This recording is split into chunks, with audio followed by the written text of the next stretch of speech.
Trans, ang trans. Ang trans, ang trans.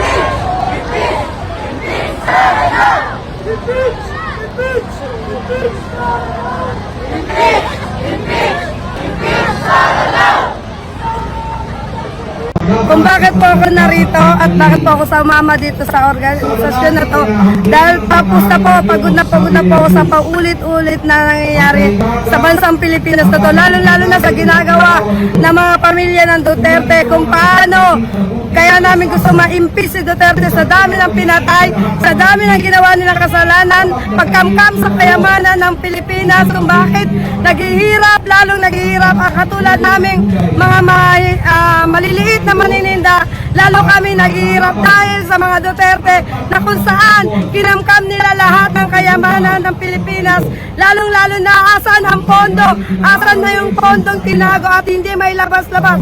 11 days, saan mo dinala ang pera? Saan mo dinala yung pera na dapat para sa bansang Pilipinas? Ano ang nangyari? Bakit dapat ikaw makulong kayong lahat? Ako po si Larry Tabella, taga-Pasay, at member ng Mamamayang Liberal ng ML. Nandito po kami para suportahan ang panawagang impeach si Sara Duterte. At nananawagan kami sa sambayang Pilipino na sana matuto na tayo, magising na tayo, huwag nating hayaang mangibabaw ang mga kurap at ang mga political dynasty. Salamat pa.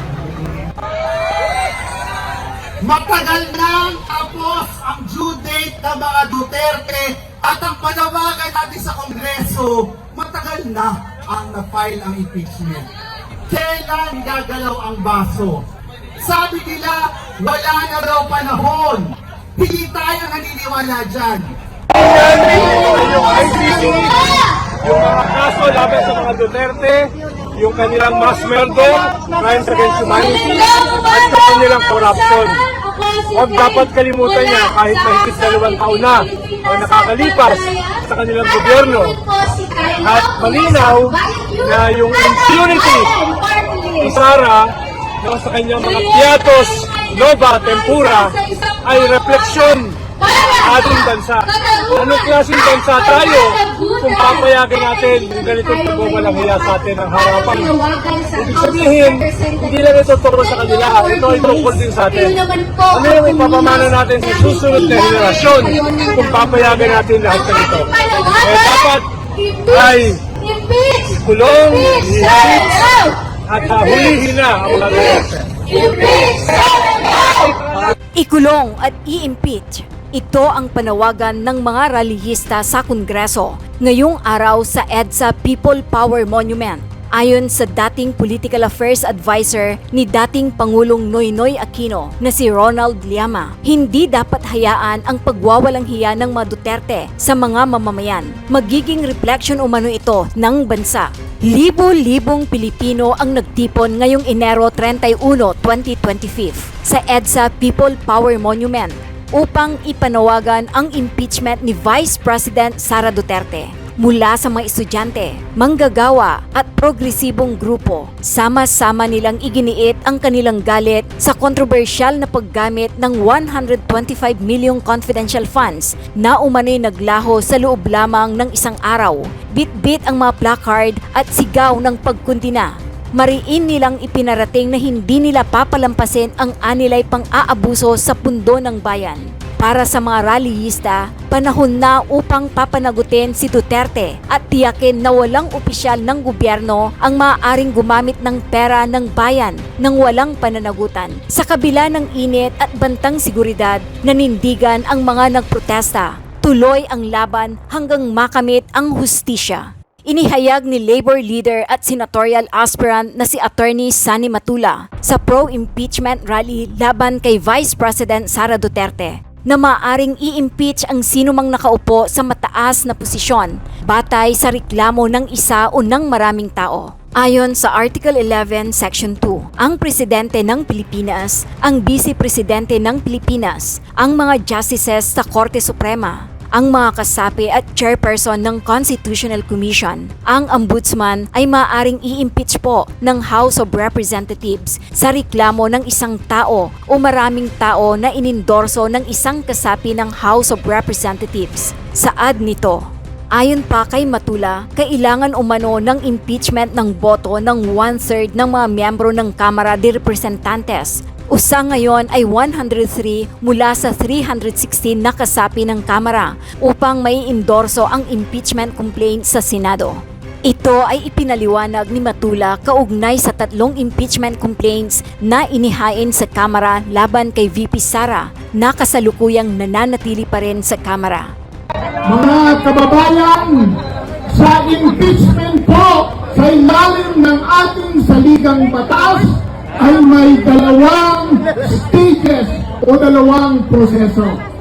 Ayon sa Artikulo 11, Section 2, ang Presidente ng Pilipinas, ang Vice Presidente ng Pilipinas, ang mga Justices sa Korte Suprema, ang mga kasapi at chairperson ng Constitutional Commission, ang Ombudsman ay maaring i-impeach po ng House of Representatives sa reklamo ng isang tao o sa reklamo ng maraming tao na i-endorso ng isang kasapi ng House of Representatives. Yun po ang pagbibigay ng complaint.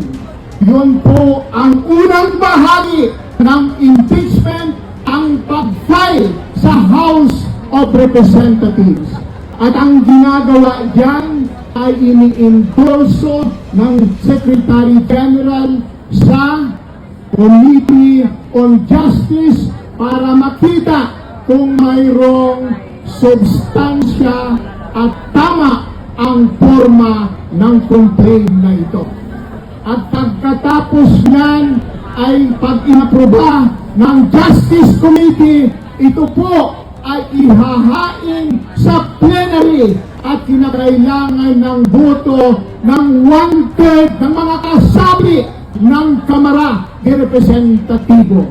Sa kasalukuyan ay may 316 na mga kasapi ang House of Representatives. Ang ibig sabihin ng 1/3 ay 103 na mga kasapi ang mag-aproba para ito po ay i-endorso sa Senado. At ang pangalawang bahagi ay ang paglilitis sa Senado. Trial sa Senado, ang 24 na mga senador ay magiging mga huwes na siyang makikinig sa complaint, sa impeachment na itinay ng mga complainant at kinakailangan po ng 2/3 vote ng mga Senado para i-convict ang kinocomplain na opisyal ng pamahalaan. Yun po mga kasama ang proseso. Sabi pa ni Father Bong, ito po ay moral struggle natin, kaya ang bawat isa sa atin ay sumusuporta dito. Pero dahil ang bawat isa sa atin ay hindi mga Superman, isang political struggle din ito na dapat magumbinsi tayo ng ating mga kaibigan, ng ating mga kapitbahay na suportahan ang impeachment laban kay Sara Duterte. Tinawag ni Justin Balane, Akbayan Youth Chairperson, si Vice President Sara Duterte na pambansang palamunin sa kanyang pahayag sa ginanap na pro-impeachment rally laban kay Duterte sa EDSA White Plains area. Nagbiro din siya sa unang bahagi ng kanyang pahayag. Tutal, joke time na lang naman ang politika dito sa ating bansa. Ang panawagan namin sa House leadership, mga Mars, carry today. Ano na? Galaw-galaw. Ang hinihingi namin ay impeachment laban kay Vice President Sara Duterte. Ang binigay nyo ay baluktot na 2025 budget. Dagdag ni Balane. Narito naman ang buong pahayag ni Attorney Enzo Recto sa katatapos lamang na VP Sara Duterte impeachment rally. Katulad po ng inanunsyo ko kanina, sabi ko, abangan nyo ako mamayang gabi sa aking gabi-gabing talakayan, idadissect ko, ipaghahambing at ipagkukumpara yung mga rallies na naganap tungkol sa impeachment ni Sara. Okay? So nandito na tayo ngayon. Pagkukumpara ng 4 na rallies, ang tinutukoy kong 4 na rallies, yung rally ng Bunyog noong January 18, isang rally tayo noong January 18, tapos 3 rallies ngayong araw. 3 rallies ngayong January 31. Ano ba yung 3 rallies ngayong January 31? Kaninang umaga, sa EDSA PPM, nagrally ang Magdalo at Akbayan. Actually, nandun din ang Bunyog, pero ang pangunahing nag-organize noon, Magdalo at Akbayan. Pagkaalauna naman, nagrally naman sa Liwasan, yung Makabayan Block. Si Congresswoman Franz Castro, Nery Colmenares, nandun naman sa Liwasan. Actually, nandun din uli ang Bunyog. Tapos yung hapon na alas 2 hanggang alas 7 ng gabi, yung concert rally doon sa EDSA Shrine. Kila Cielo Magno, Father Robert Reyes, Ele Rio, saka sila Luke Espirito. Actually, nandun din uli ang Bunyog.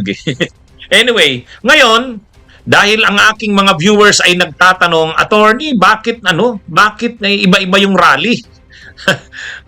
Bakit hindi na lang magsama-sama? Anong pagkakaiba niyan? Okay? So yan po ang aking tatalakayin ngayon, mga kabunyog, mga kababayan. Unahin ko muna. Yang lahat ng rallies na yan, linalabanan diyan ang katiwalian. Linalabanan diyan ang korupsyon, no? Kaya lang magkaiba-iba ang pananaw. Unahin ko, yan munang nakikita yung picture sa kaliwa, yan yung rally ng Bunyog. Sige nga, alisin ko muna yung iba na hindi pa concerned. Yan. Yan yung rally ng Bunyog. Yung nakikita nyo sa kaliwa, January 18 yan. Ang issue natin dyan, impeachment ni Sara. Ang nag-organize niyan, Bunyog. Kasama nating nag-organize niyan yung mga pro-BBM vloggers. Ang pangalawang rally, ayan, mga kabunyog, yung nakikita nyo, yung rally kaninang umaga, doon sa EDSA People Power Monument. Ang nag-organize niyan, yung Magdalo Akbayan. Okay? Ang pangatlong rally, ito. Yung rally kaninang hapon na alauna, doon sa Liwasang Bonifacio. Ang nag-organize naman yan, Makabayan Block. Impeachment pa rin ni Sara ang dala dyan, pero dala rin ang korupsyon at kahirapan. Yan. Yung rally pagkahapon, sa concert rally sa EDSA Shrine, ang nanawagan naman yan yung Clergy and Citizens for Good Governance, sila Padre Robert Reyes, Cielo Magno, sumama rin ang grupo ng San Lakas, Partido Lakas ng Masa, nila Luke Espirito at Leody de Guzman, retired General Ele Rio. Ayan, ang panawagan nila, resign all. Yan, ang panawagan nila, panagutin sila Marcos at Duterte. Yan yung rally.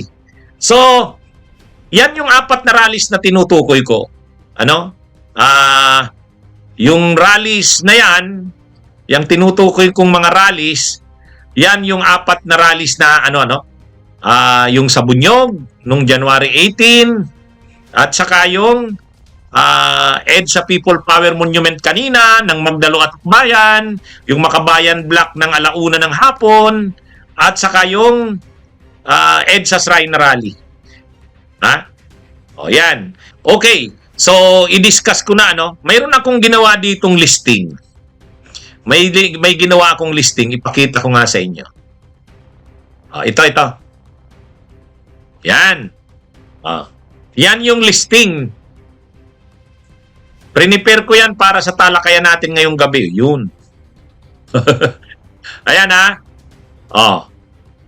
Ano ang nandyan? Ang nakalagay dyan, January 18, 2025, EDSA People Power Monument, main organizers, Bunyog, pro-BBM vloggers. Ang issue natin doon at panawagan, impeach Sara lang. Ang sumuporta sa atin, actually sumama yung Magdalo doon, saka nag-attend doon sila Congresswoman Franz Castro at saka Arlene Brosas ng Makabayan Black. January 31, 2025, kaninang umaga sa EDSA PPM, alas 9 ng umaga, ang main na organizers noon, Magdalo at Akbayan. Pero sumuporta at sumama sa kanila kanina yung mamamayang liberal, Tindig Pilipinas at Sentro. Ang panawagan din doon, impeach Sara.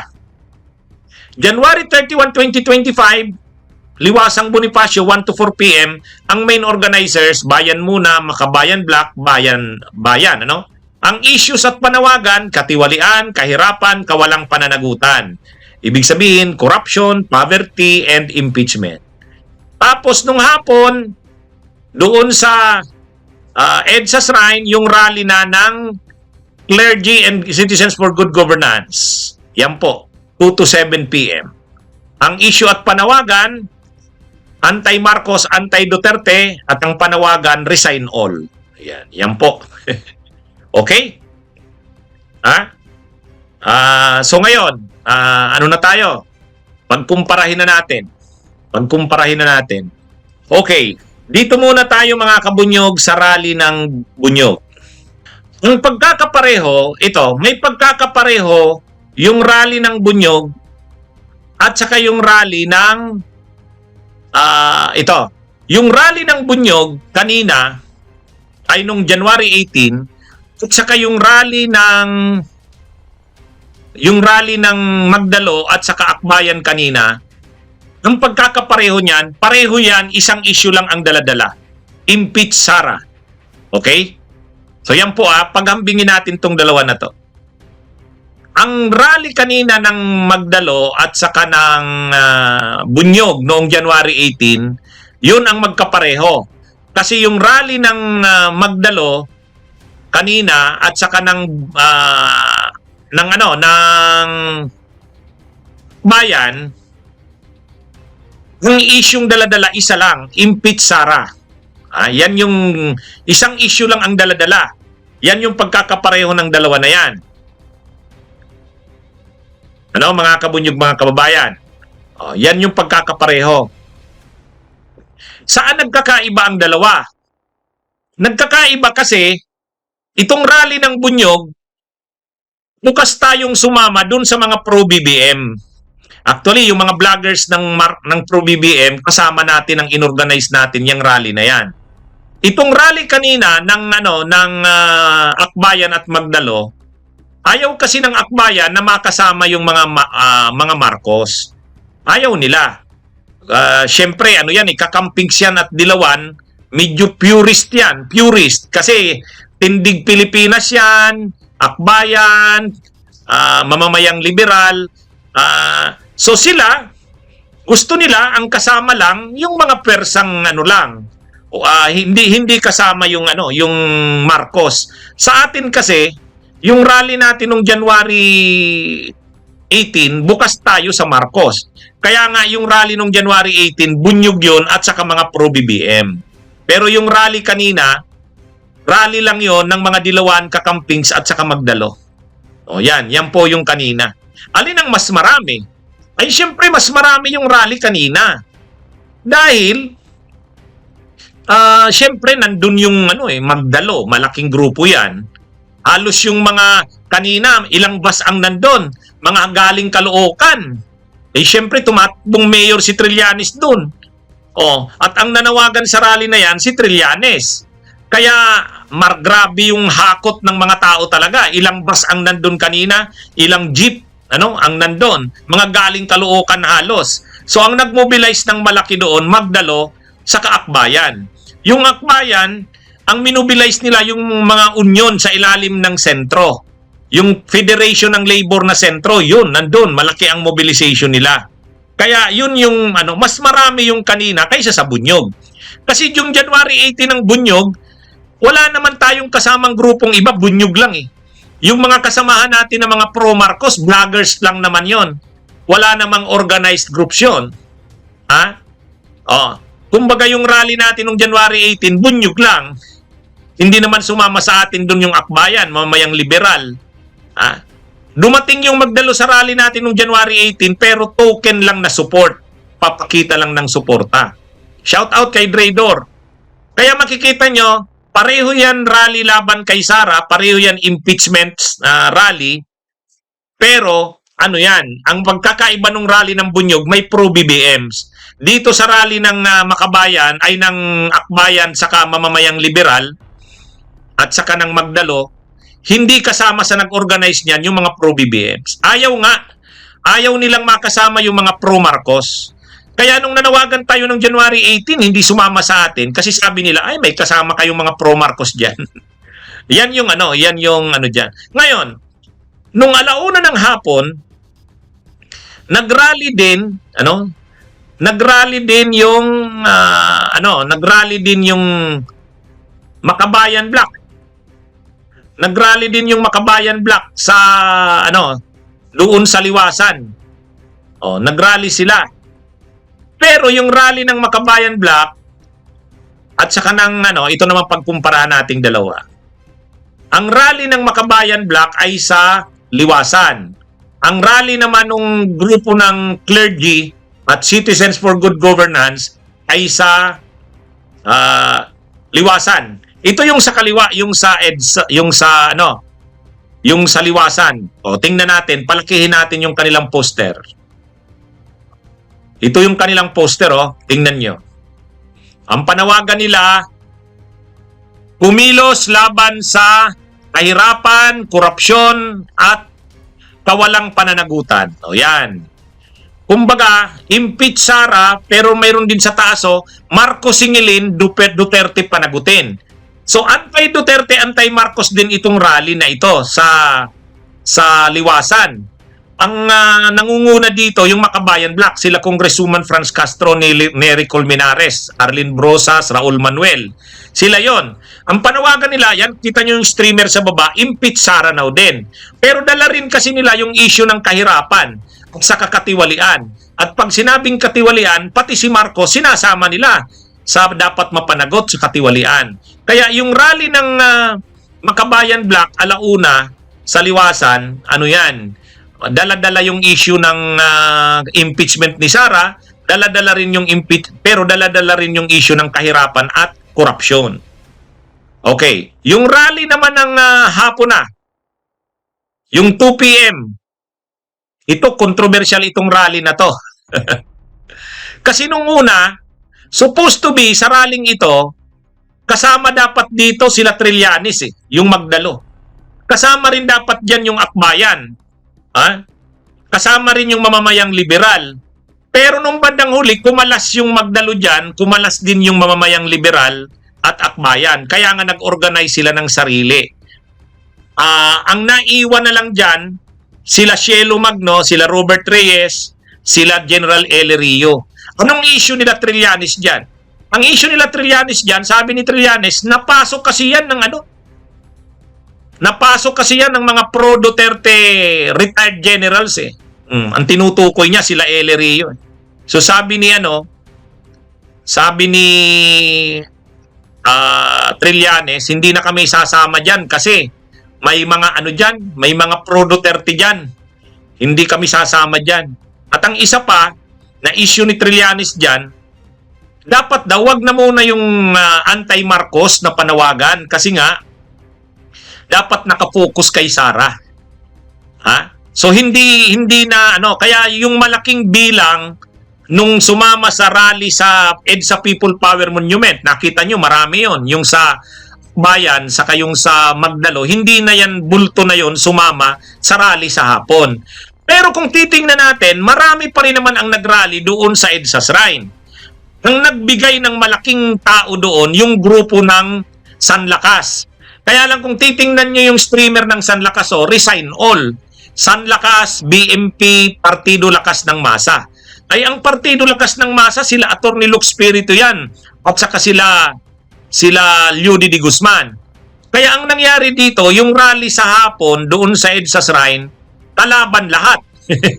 Kalaban lahat. Kalaban si Duterte, kalaban si Marcos. Actually, ang kalaban nga lahat kaya nga resign all. Para sa rally na yun sa EDSA Shrine, lahat dapat managot, lahat sa gobyerno. So medyo matindi yung panawagan doon sa rally sa ano. Ang tanong nga dyan, paano kung papag-resignin lahat? Sino yung uupo? Oh, doon na siguro yung sinasabi ni Trillanes na ano. 'Di ba sabi ni Trillanes, ang panawagan daw kasi ng grupo na yan, RevGov. Parang papag-resignin lahat, magtatayo ng revolutionary government, parang civilian military junta. Ay sino kayang kasama sa civilian military junta? Ay baka ang ano nila, sila retired General Elerio at saka sila Cielo Magno. Hindi natin alam. Pero ang panawagan kasi dyan, nakikita nyo sa tarpaulin sa taas, Marcos at Duterte panagutin, resign all. Yan. Yan yung panawagan. At saka marami talagang issue dyan na dinala tungkol na sa budget. Kaya syempre Marcos yung ang ano dyan. Inaatake din dyan si Marcos. Okay, so sabi ni Agustin Mondragon, labo-labo na. Labo-labo na. Anyway, ang bunyog, tayo, gusto natin magsama-sama sana lahat yan. Kaya lang, wala naman tayong unang-una, ang bunyog hindi pa naman ganun kalakas na puwersa. Sino naman ang bunyog para ipanawagan sa lahat ng yan na magkaisa? Nananawagan ako niyan, matagal na. Pero, pagdating na sa, siyempre, ang bunyog kasi batang-bata pang grupo ito. O yan, Yan yung January 18 ng bunyog. Ang gusto sana natin dyan, yung rally na yan, magsama-sama lahat, basta't impeach Sara.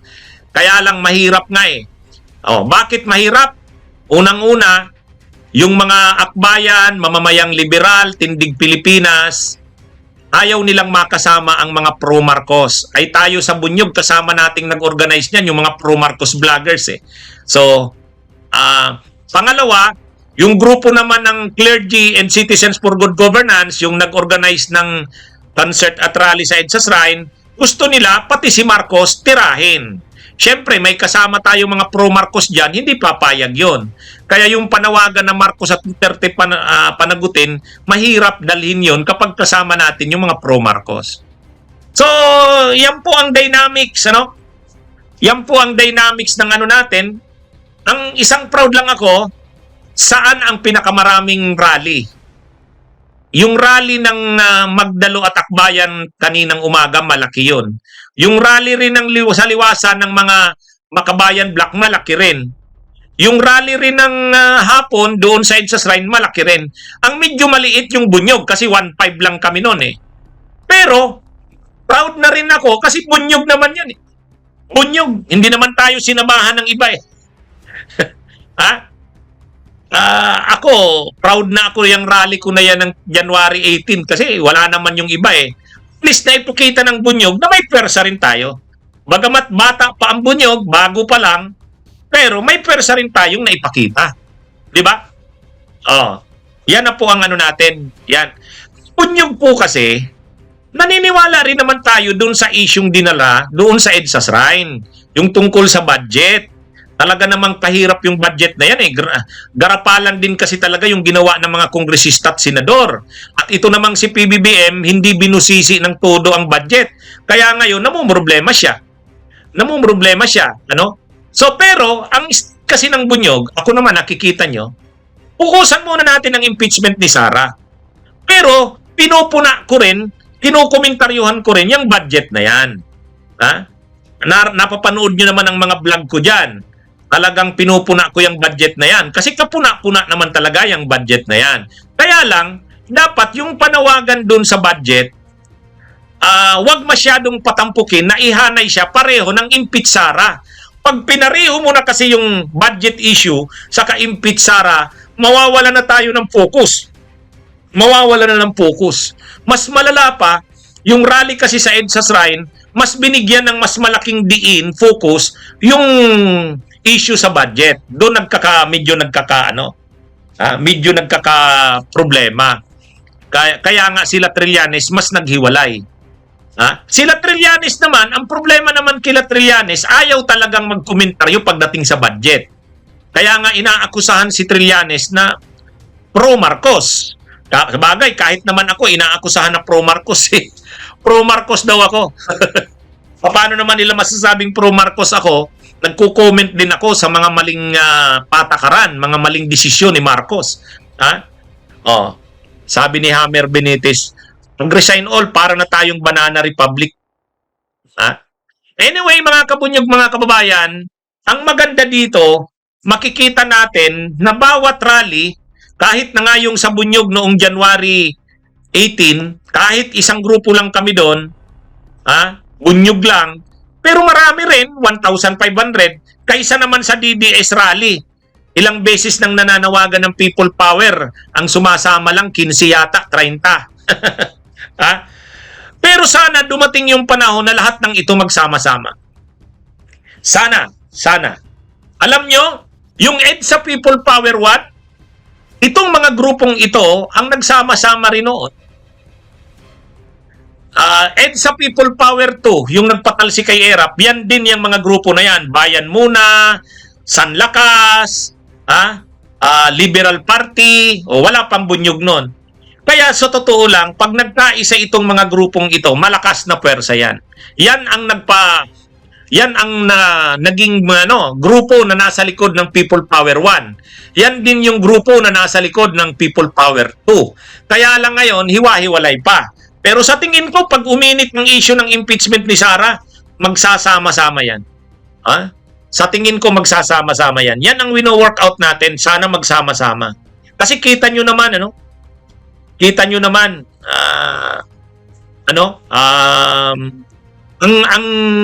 ang pinagsisikapan sana ng Bunyog, kaya nga ang ibig sabihin ng Bunyog, pagkakaisa eh. Yung magkaisa lahat, basta't impeach Sara, magkaisa. Pero mahirap nga kasi unang-una, sino naman si Insurrecto para manawagan yan? Pangalawa, sino naman ang Bunyog? Sino naman ang Bunyog? Maliit pa ang Bunyog eh.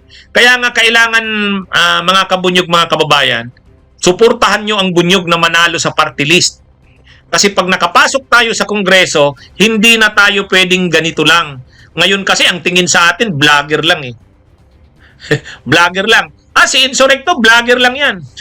Pero pag nasa Kongreso na tayo, may personality na para manawagan ng mga pagkakaisa. Di ba? Yan mga kabunyog. Kaya tulungan nyo po ang Bunyog na makapasok sa Kongreso. Tulungan nyo po ako po, pag nakapasok ako, naging kongresista tayo, hindi na tayo pwedeng baliwalain lang. Pag nagsalita tayo, may bearing ang sinasabi natin. Kasi nasa Kongreso na tayo. Di ba? Sila Congresswoman Franz Castro, sila Raul Manuel, pag nagsalita yan, pinakikinggan, kinukover ng media, pinapakinggan. Bakit? Sila, nasa Kongreso sila eh. Ngayon, ang Bunyog, pag nakalagay din tayo sa Kongreso, tayo'y naging kongresista rin, hindi na tayo pwedeng sabihin lang na, si Insurrecto, vlogger lang naman yan. Kasi minsan, ang tingin sa vlogger, mababa eh. Yan. Okay? So, ito naman sabi ni Jericho Pacho, kinumpara mo pa, walang kwenta yan laban sa INC rally. Wala naman, kung bilang ang pag-uusapan, walang issue dyan. Malaki siyempre yung INC rally, 1.5 million ba yun? Siyempre malaki yun. Pero, hindi naman yun anti-Duterte, hindi naman yun pro-Duterte rally. Ito, malinaw dito, anti-Duterte to. Yung INC rally, maraming sumama doon para lang sa kapayapaan. At saka dahil lang yun sa panawagan ng kanilang simbahan. Malayo naman na ikumpara yung INC saka dito. Ito, palaban talaga to. Yung sa INC, wala naman, hindi naman palaban yun. Parang ang namimiknik sa luneta. Ang ginagawa ng mga DDS, kasi hindi sila makapag-rallying katulad nito, hindi sila makapag-rally, hinihiram nila yung rally ng INC. Sinasabi nila, rally daw yun ng DDS. Sos! Mga kabunyog, mga kababayan. Itong mga DDS, kasi yung rally talaga ng DDS, yung rally ni Jonathan Morales, yung rally ni Eric Celes, yun yung rally ng DDS eh. Ilan lang yung 15? 15? Kaya, yung rally ng INC, malaki yun. Pero hindi naman yun, hindi naman yun, ang rally nga na yun, ang tawag nila, peace rally. Nagpa-check lang ng attendance. parang ang namimiknik eh. Kasama yung kanilang mga anak, kapamilya, parang namimiknik. Hindi naman yung tulad nito na talagang palaban. Ito, mahirap itong magkilos ng ganitong rally kasi palaban talaga to. Oh, kung sino talaga yung sasama lang sa laban, yan ang sasama dyan. Oh, pero yung sa INC, hindi, peace rally yun. Oh, di ba? Anyway, so yan mga kabunyog, mga kababayan, sana sa darating na araw, magsama-sama na talaga ito. Hayaan nyo, pagsisikapin natin. Pagsisikapin natin. Ha? Okay? Hinahamon ko nga yung mga DDS eh. Sabi ko, kung nakikinig si Jonathan Morales, kung nakikinig si Eric Celes, mag-rally nga kayo, mag-rally rin kami. Kahit bunyog lang. Kahit bunyog lang, oh. Di ba? Kahit bunyog lang.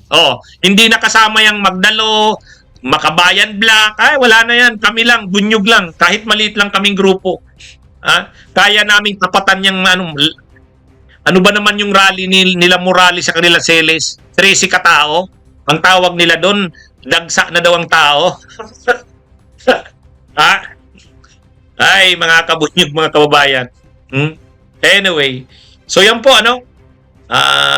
sabi ni Mario Roy Ramos, tingin ko kunting tulak na lang may chance ng manalo ang bunyog kasi sa ngayon mabigat pa. Okay. Sige. Tulong-tulungan po natin. Okay. Hayaan nyo, magkakaroon pa tayo ng susunod na rally. Sabi ni Hakbang ng Matatapang, sama kami sa susunod kung meron. Okay. Mag-organize tayo uli. Mag-organize uli tayo. Mag-subscribe at i-click ang notification bell para sa mga susunod na video updates. Maraming salamat po.